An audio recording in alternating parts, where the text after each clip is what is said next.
الحمد لله الذي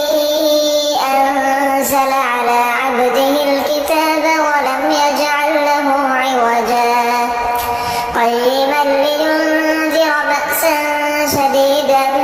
من لدنه ويبشر المؤمنين الذين يعملون الصالحات أن لهم أجرا حسنا ماكثين فيه أبدا وينذر الذين قالوا اتخذ الله ولدا ما لهم به من علم ولا لآبائهم كبرت كلمة تخرج من أفواههم إن يقولون إلا كذبا فلعلك باخع نفسك على آثارهم إن لم يؤمنوا بهذا الحديث أسفا إنا جعلنا ما على الأرض زينة لها لنبلوهم أيهم أحسن عملا وإنا لجاعلون ما عليها صعيدا جرزا أم حسبت أن أصحاب الكهف والرقيم كانوا من آياتنا عجبا إذ أوى الفتية إلى الكهف فقالوا ربنا آتنا من لدنك رحمة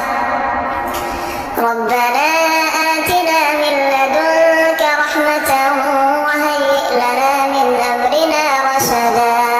فضربنا على آذانهم في الكهف سنين عددا ثم بعثناهم لنعلم أي الحزبين أحصى لما لبثوا أمدا نحن نقص عليك نبأهم بالحق إنهم فتية آمنوا بربهم وزدناهم هدى وربطنا على قلوبهم إذ قاموا فقالوا ربنا رب السماوات والأرض لن ندعو من دونه إلها لقد قلنا إذا شططا هؤلاء قومنا اتخذوا من دونه آلهة لولا يأتون عليهم بسلطان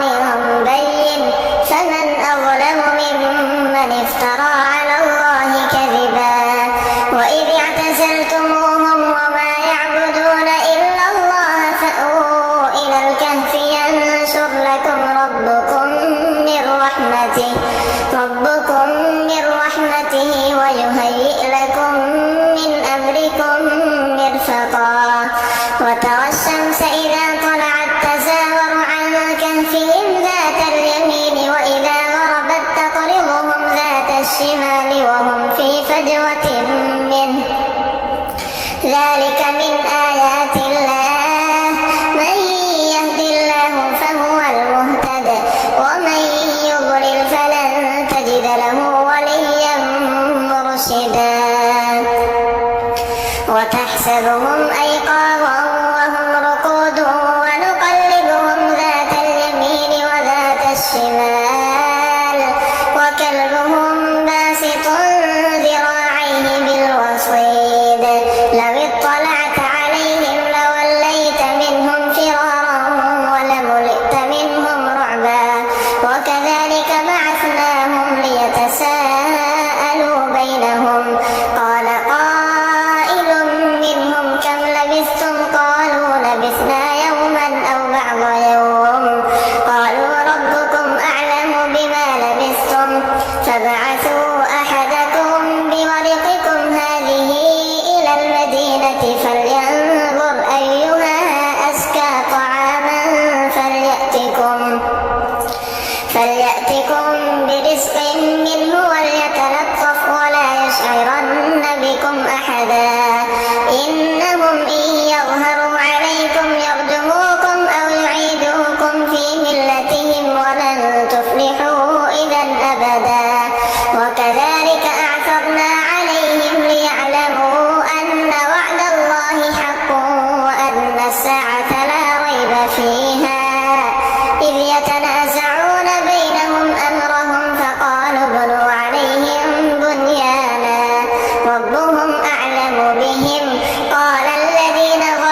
رشدا ولبثوا في كهفهم 300 سنين وازدادوا 9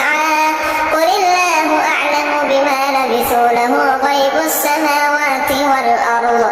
أبصر به وأسمع ما لهم من دونه من ولي ولا يشرك في حكمه أحدا واتل ما أوحي إليك من كتاب ربك لا مبدل لكلماته ولن تجد من دونه ملتحدا واصبر نفسك مع الذين يدعون ربهم بالغداة والعشي يريدون وجهه ولا تعد عيناك عنهم تريد زينة الحياة الدنيا ولا تطع من أغفلنا قلبه عن ذكرنا واتبع هواه وكان أمره فرطا وقل الحق من ربكم فمن شاء فليؤمن ومن شاء فليكفر إنا أعتدنا للظالمين نارا أحاط بهم سرادقها وإن يستغيثوا يغاثوا بماء كالمهل يشوي الوجوه بئس الشراب وساءت مرتفقا إن الذين آمنوا وعملوا الصالحات إنا لا نضيع أجر من أحسن عملا أولئك لهم جنات عدن تجري من تحتهم الأنهار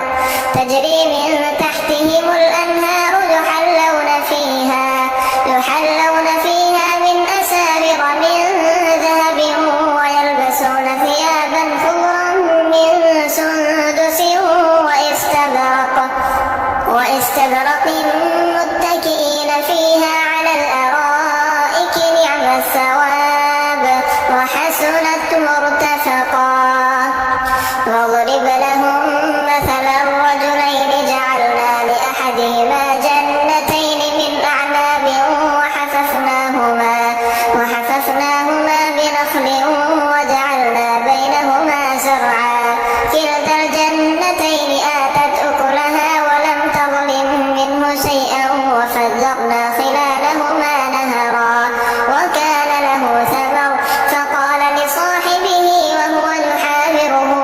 أنا أكثر منك مالا وأعز نفرا ودخل جنته وهو ظالم لنفسه قال ما أظن أن تبيد هذه أبدا وما أظن الساعة قائمة ولئن رددت إلى ربي لأجدن خيرا منها منقلبا قال له صاحبه وهو يحاوره أكفرت بالذي خلقك من تراب ثم من نطفة ثم سواك رجلا لكن هو الله ربي ولا أشرك بربي أحدا ولولا إذ دخلت جنتك قلت ما شاء الله لا قوة إلا بالله إن ترني أنا أقل منك مالا وولدا فعسى ربي أن يؤتيني خيرا من جنتك ويرسل عليها حسبانا من السماء فتصبح صعيدا زلقا أو يصبح ماؤها غورا فلن تستطيع له طلبا وأحيط بثمره فأصبح يقلب كفيه على ما أنفق فيها وهي خاوية على عروشها ويقول يا ليتني لم أشرك بربي أحدا ولم تكن له فئة ينصرونه من دون الله وما كان منتصرا هنالك الولاية لله الحق هو خير ثوابا وخير عقبا واضرب لهم مثل الحياة الدنيا كماء أنزلناه من السماء فاختلط به نبات الأرض فأصبح هشيما تذروه الرياح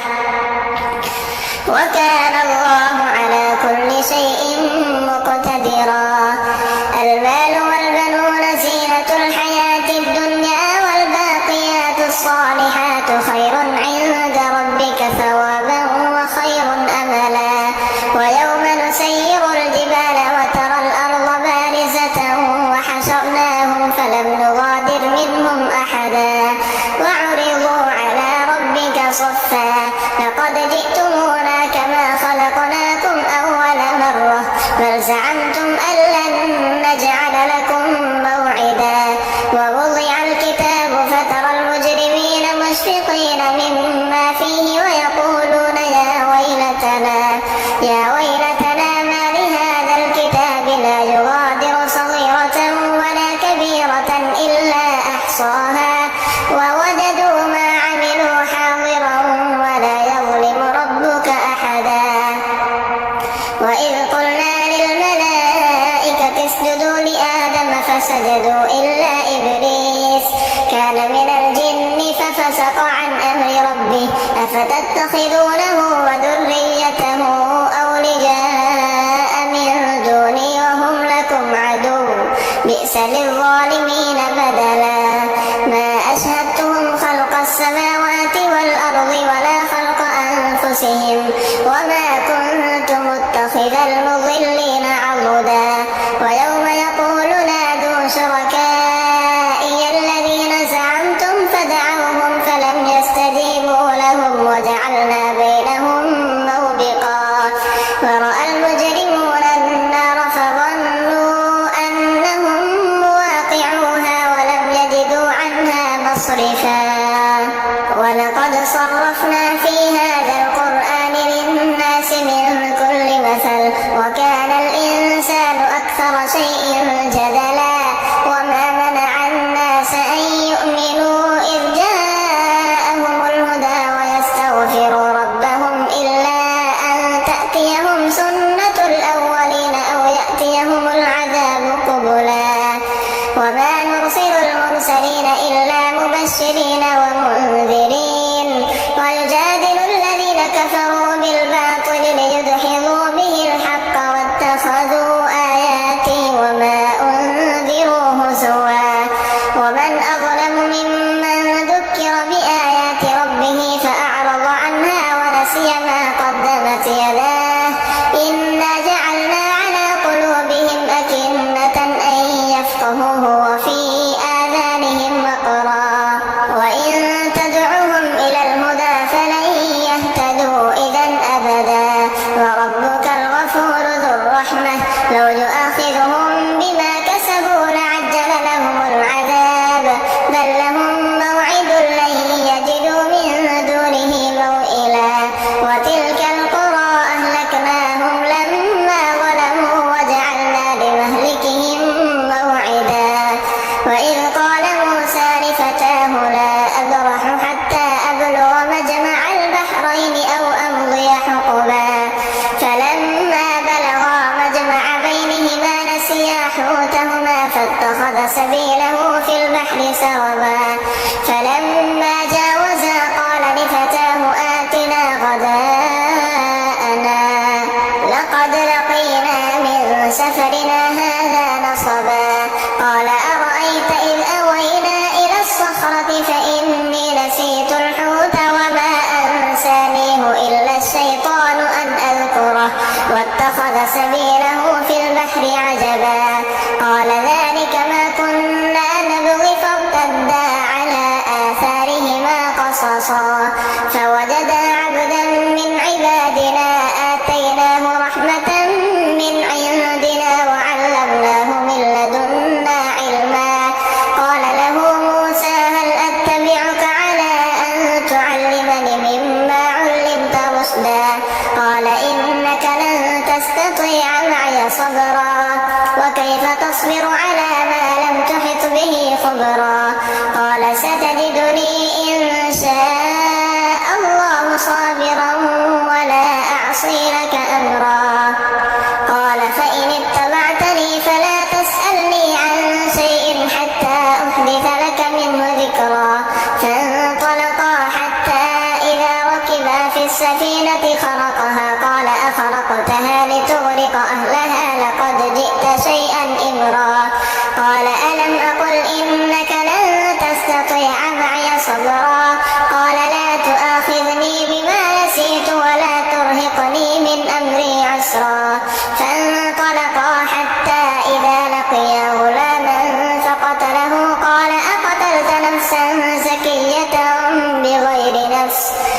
لقد جئت شيئا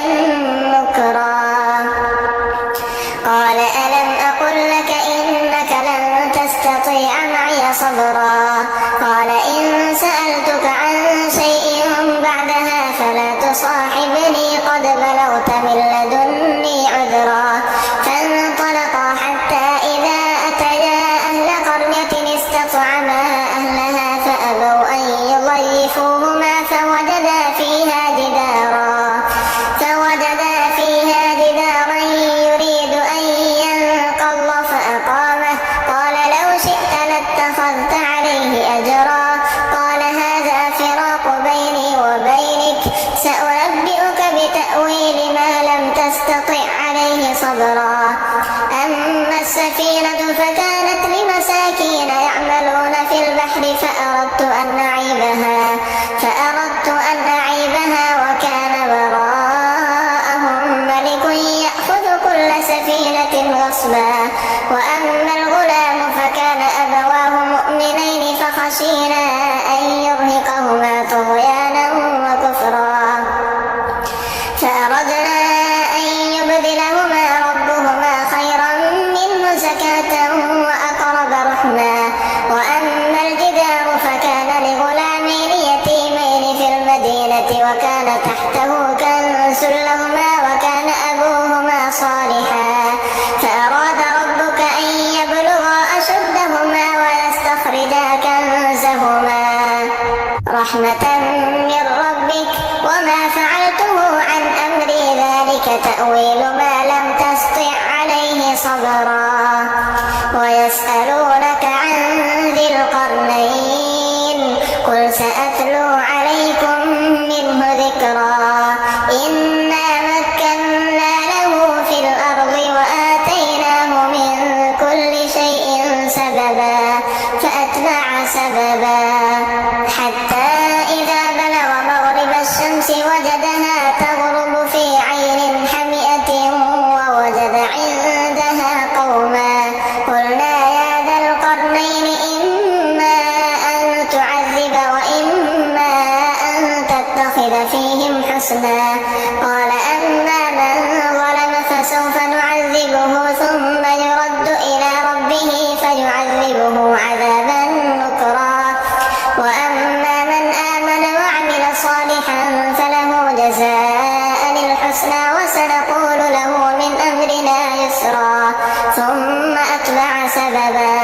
حتى إذا بلغ مطلع الشمس وجدها تطلع على قوم لم نجعل لهم من دونها سترا كذلك وقد أحطنا بما لديه خبرا ثم أتبع سببا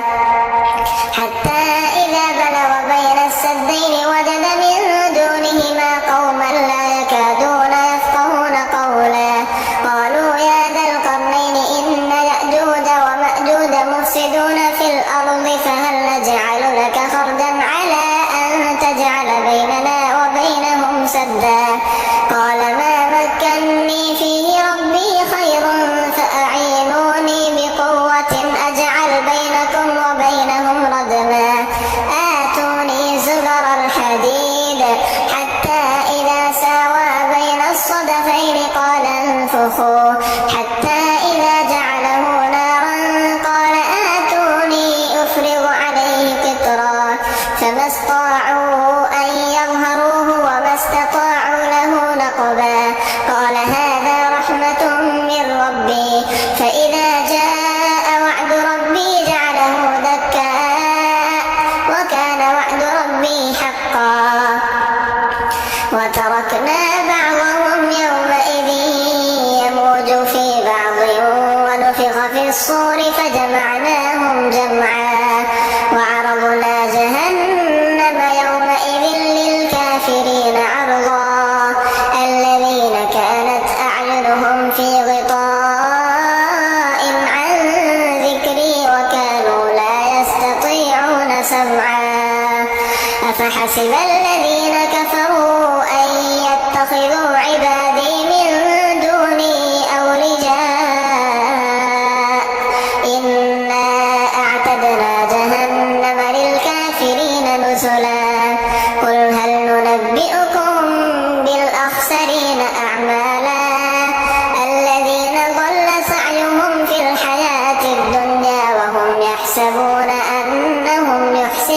صنعا أولئك الذين كفروا بآيات ربهم ولقائه فحبطت أعمالهم فلا نقيم لهم يوم القيامة وزنا ذلك جزاؤهم جهنم بما كفروا واتخذوا آياتي ورسلي هزوا إن الذين آمنوا وعملوا الصالحات كانت لهم جنات الفردوس نزلا خالدين فيها لا يبغون عنها حولا قل لو كان البحر مدادا لكلمات ربي لنفد البحر قبل أن تنفد كلمات ربي ولو جئنا بمثله مددا قل لو كان البحر مدادا لكلمات ربي لنفد البحر قبل أن تنفد كلمات ربي ولو جئنا بمثله مددا قل إنما أنا بشر